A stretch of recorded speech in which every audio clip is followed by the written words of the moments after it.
Ambalma o bisimila Maliactu ka don kibaru kenekan. Bi kibaraya mambolo kada ukulo kan ore Mali chamancha bolo fe ayirele no ka fobi ko mogo keme shekin kwanne bora asigi yorola nigata usigi yoro wero kwanna kerengere ya la koro marala. Jumado juin kalo kletan nani. Sobanda soni o mafa walenje du la mogo koni be kunye mogo keme nani muganu konontoyi. Hakilla jigina mafa wale nun ko fe ayira na ka fako mogo bisaba nduru konne nin torala ko mogo bioro kon fenetunna mogo to munun kon kumbe no ko mogo keme saba ni bisaba ulu kon fene sobanu dabla pe ni ga tayelema koru marala o mogo kon fene ni jumba pel ulu mana fara nyogon ka ko abela jelen kon meta mogo keme sheki nyogonala o ko sababu yala malifa ma ko ni balo ton durubla kata dini mogo ma aleni fene uyu joni mogo jogino ulu kon fene ka kene alenu go balu o kon temelen kon fene ko fe banmanke ton ko ni mogo chama willa fene ni gata uga demeke ni ma ko falenu ni o ni wale ya nunu ko ni kolola boyana ni ma ko falenu kan ko sobe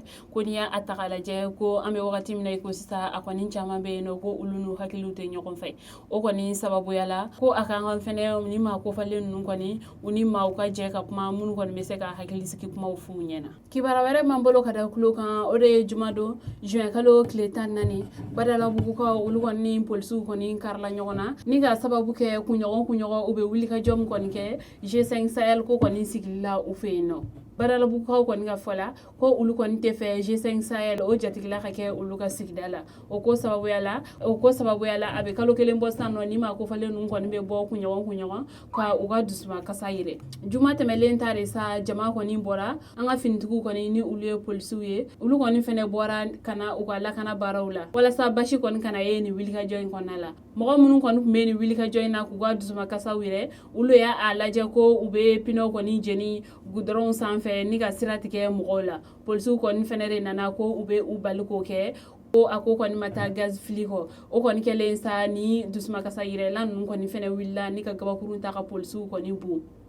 ko uko ni mela ni kelela yeno fuka tafo ko fitri ko ni sera polisi aleni badala bu kado ko ko me nyokona ka sababu ke ko utefe G5 Sahel o jatigila ka ke uga sikidalai nga o benata amanye ni dusma ka sayire lan nun ko ni uyu ga pinaw ko ni jeni nga ko ni yire la ka fo ko mo ko ni mato akoda fe ibara were mambolo kada kulo kan o de kunu karido sogolo ni alebe nyono aleni segu ko ni franchela ko Mali gendarme ko ni ulu ko ni ka poste dorebe no ko o cité ko ni dondala gendarme fla ko ni yelena dugujugoro mudo kayeno ni ga chini uye o ko ni kala sababu ye kani ma ko falen fla ko ni bone unina o temelen ko ka boyen fene tonga aleni nyamfuke ko ni franchela Mali fintigi wera ko ni fene me ka bo mo ko blasira dola u kala kana ko ni bara ko nala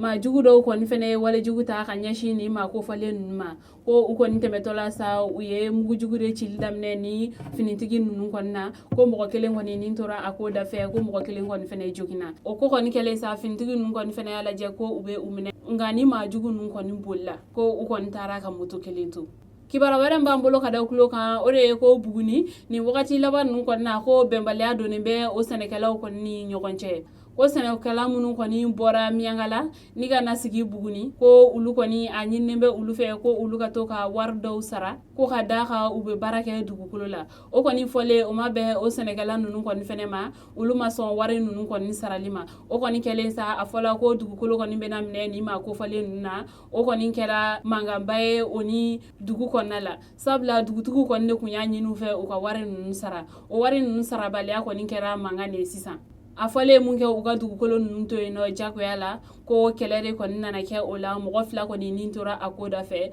do wera ko ni fene ga fola ko mo chaman ko ni fene jogina o ko sababu yala anyine no anga jamana nyemo ko fe ugu ujo rola wala sa ni kele nunu senegala ko ni nyogonche akana se katanye kadaka anga jamana be la halayam kono sisan ko ni ngoni fene binake adama de kumbaye kanyeshi ama sabla ni ya takalaje buguni woni Mali balo ko ni chama be bo o circling konna ko wa fene ko ujoro ko ni fene ka bo kor senela bi kuna foni nunda sera o mani so di shop ka deme ani che aka kulo majola